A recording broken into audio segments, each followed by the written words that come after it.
Okay, hi ladies. So we're at the end of our unit here, and we're going to answer the question, which is just slightly different from the version that I gave you at the beginning of the unit. Instead of, is it possible for two normal parents to have a child with sickle cell anemia? I'm going to change that just slightly. So now our question is, how is it possible? Is it possible? The answer to that is a yes or no question. But how is it possible is you're creating an answer that really explains how it is possible. And remember, that's the goal of science, to create explanations for natural phenomena.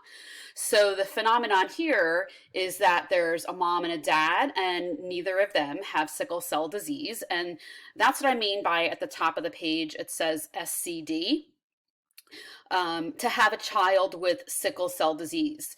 So I think by now you know that it is possible. Two normal parents or two parents without sickle cell disease can have a child with sickle cell disease. So what you're going to do is create an explanation for that in very succinct and explicit detail. A lot of you, like I just asked my husband, is it possible? And he said, yeah, sure. One is recessive, one is dominant, and one's a carrier. And that doesn't really explain anything. Well, it explains a little bit, but what I want you to do is be explicit. Pretend like your writing, like your essay, is going to be going to be read by someone who has no idea about genetics or about cells or meiosis or fertilization. So you want to be very explicit and pretend that you're writing it for, say, an alien or a little kid who really has no comprehension of biology. And when you write like that, you make your writing, your explanation very understandable and very clear. So that's your goal. Leave nothing for granted. Pretend like I have no idea what I'm reading, and you're going to do just fine. And make sure it's organized, and make sure you use proper capitalization and spelling and punctuation, all of those things. Okay, so you might want to take a blank piece of paper and hold it regular, which is like, this way. What is that? Portrait. So if you haven't already done so, go out and print out a blank page, or print out a notes page for this video lecture today. So if it doesn't have to be in color, if you don't have a printer, that's okay. You can just do the best you can on a blank piece of paper. And then at the top, in really small letters, we're going to write, how is it possible for parents without sickle cell disease to have a child with sickle cell disease? And let's see if I can get my pen to work. Can I get my pen to work? No, I can't. Okay, so I want you to highlight or underline how. Come on. Oh. Ooh, there it is. How? How is it possible for parents without sickle cell disease to have a child with sickle cell disease? Do you have this? Do you got this by this point? Okay, so we're going to start with mom. There's a picture, and here's dad. And they are our two parents without sickle cell disease. And we're going to cross them or mate them or whatever you want that extra thing. That means that they're going to have a child. And here is our daughter down here. Okay, so that's their daughter. And she has sickle cell disease. So what we want to do is fill in the blank here. How is this possible? Okay, so let's start with what we know about sickle cell disease. Is it infectious? Is it contagious? Hopefully we all said no, it's not contagious. If it's not contagious, what is it? It is genetic. So when we say a disease is genetic or it's inherited, it means that the cause of disease is found in the genes, in the DNA, in the chromosomes. Okay, so here are a picture of all of mom's chromosomes. This is a karyotype of mom's chromosomes. Notice down at the bottom, she has two X chromosomes. That's not really important here. Oops. And here's dad's set of chromosomes. He's got the XY. So if we say that sickle cell disease has a genetic basis or it can be inherited, what we mean is that it's found on the genes. So how many genes control or determine sickle cell disease? So hopefully at this point, after our formative assessment, we know that it's only one gene, and that's very, very much an exception in biology. Most genetic diseases are caused by many genes on many different chromosomes. So this sickle cell disease is really an exception. Okay, now where is the gene for sickle cell disease located? It is on chromosome 11. It's on chromosome 11. Okay, so here what we're going to do is just look at mom's two chromosome 11s. Mom got a chromosome 11 from her mother, and she got a chromosome 11 from her father. So mom has two different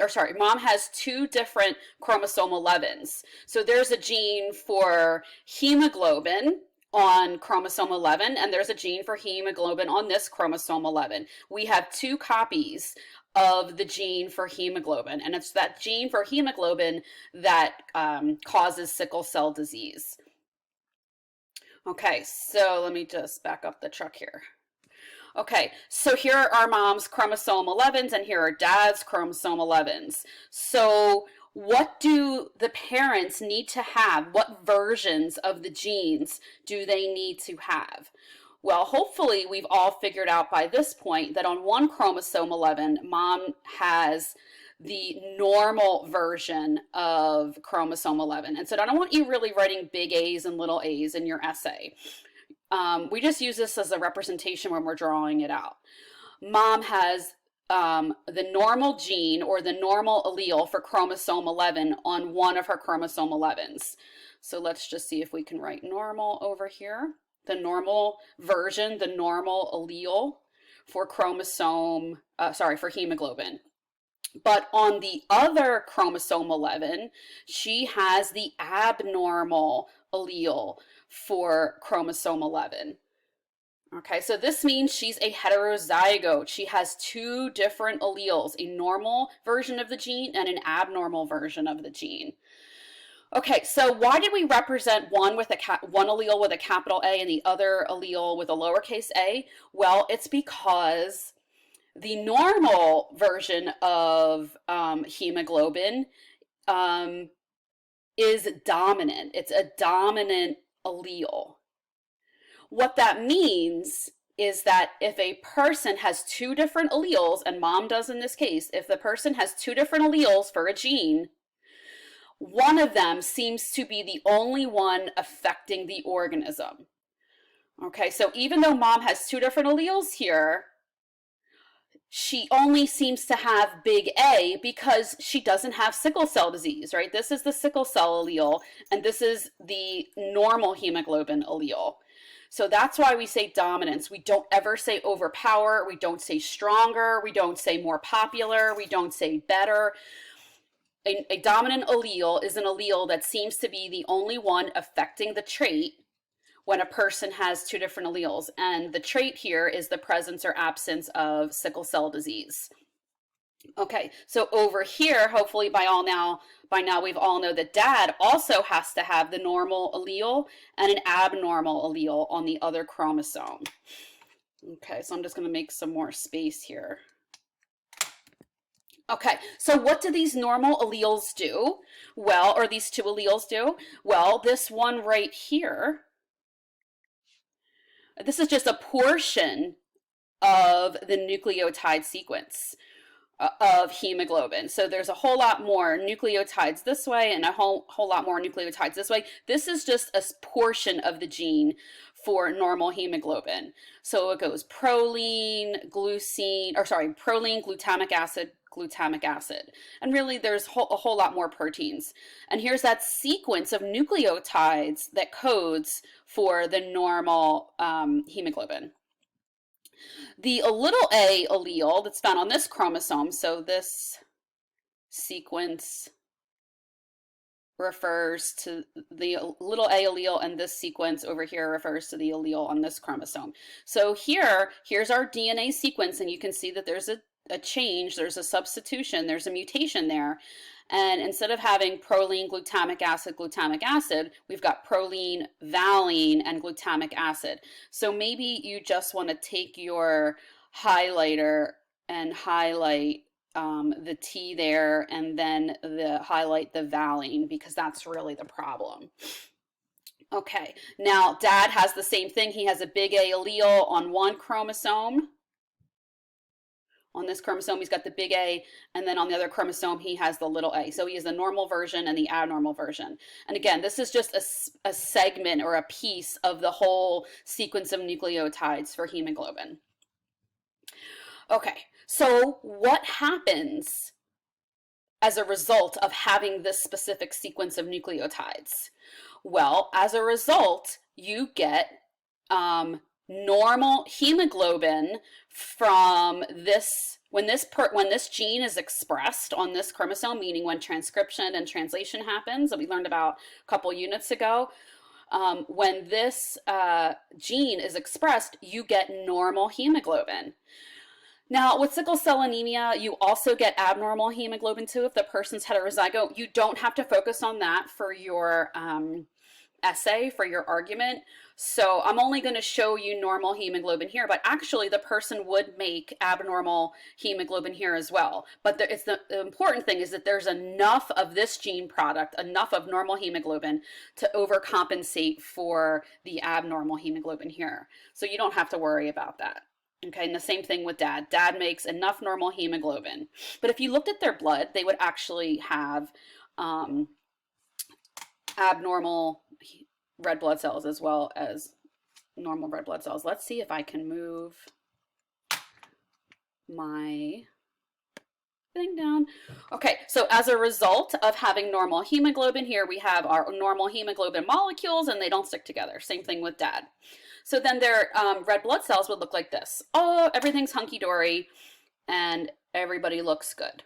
Okay, now here comes the fun. Mom and dad want to have a baby. So how do they have a baby?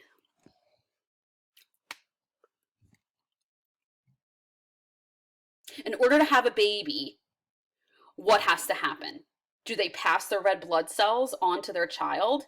They don't. In order to make a baby, both mom and dad need to undergo a special type of cell division in their reproductive structures, in their reproductive organs. For mom, it's the ovaries. For dad, it's the testes. And that process is called, that's right, good job, ladies, I heard it, meiosis. Okay, so mom has to make an egg. The process of making eggs is called meiosis. The process of making sperm cells is called meiosis. So in dad, meiosis makes sperm cells, and in mom, it makes egg cells. So mom and dad have to make sperm and egg before they can reproduce. And here we have a picture of meiosis. This looks just a little bit different. It's actually a little bit better than the picture that I showed you before. So here we have a special cell in the reproductive tract, in the reproductive organ, the ovary. This is that special cell. Okay, now normally, again, there's a whole lot more chromosomes in here. There should be 46 chromosomes, but I'm only showing you chromosome 11 and chromosome 11. And so the DNA, the chromosomes here, they look like X's because the DNA replicates before meiosis starts. Okay, now a lot of kids get confused. This is an egg cell. This is not an egg cell. This is the cell that after 2 divisions would give rise to egg cells. So down here, these are all egg cells. So you might just want to write over here in the margin egg cells. And you might just want to write over here special cell in the ovary. We don't need to know the cell's name. Okay, so dad is also going to undergo meiosis. That happens in the testes. This cell right here is not a sperm cell. This is the cell that after 2 divisions will give him egg cells. So again, we might just want to write over here special cell in the testes, and down here we might just want to write sperm cells, 4 different sperm cells. So after meiosis has 2 divisions, 1 and then 2. All right, girls, I'm gonna have to leave it at there because I'm almost at 15 minutes. This will be continued in the next video. Bye.